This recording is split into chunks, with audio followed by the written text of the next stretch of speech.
শীতের শেষে বসন্তকাল পড়েছে। এই সময় খুব অসুখ মানুষের হয়ে থাকে, তাই এটা সজনে ফুল, সজনে শাক, আমরা সাধারণত বলি ছুটি শাক। এই ছুটির শাক আর ছুটির ফুল খেলে মানুষ অনেক রকম রোগ অসুখ ভালো হয়, যেমন হাম, বসন্ত, আরও অন্যান্য অসুখ।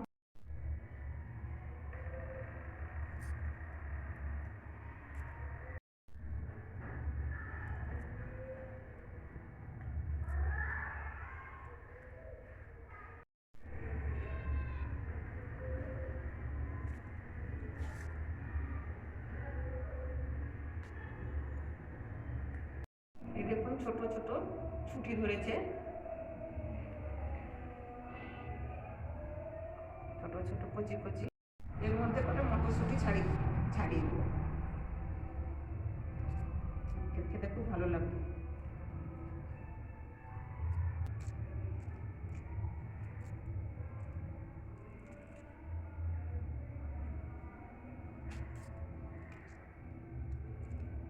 এগুলোকে পরিষ্কার করে ধুয়ে দেবো।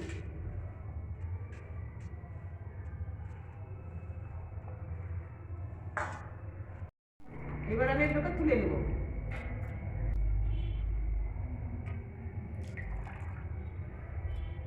ফোড়নের জন্য এবার আমি আদা কেটে নেব।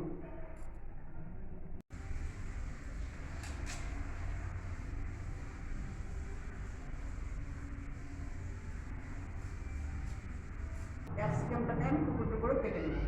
তেল দিলাম, এতে পেঁয়াজ দিলাম,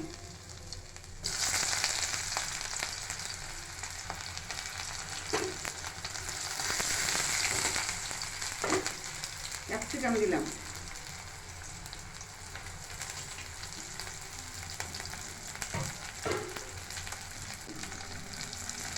আলু জিরা, বাদাম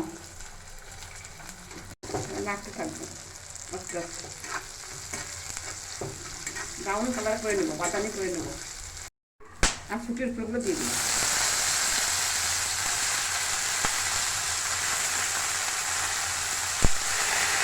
নাও বলে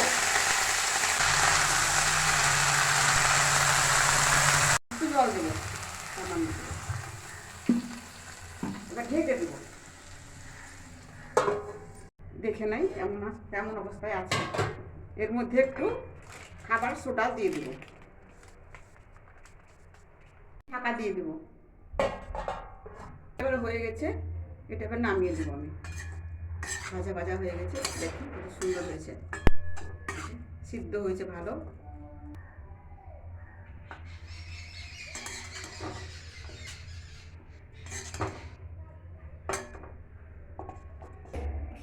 ভালো হয়েছে, নরম হয়েছে, তুলে নরম, খুব সুন্দর হয়েছে।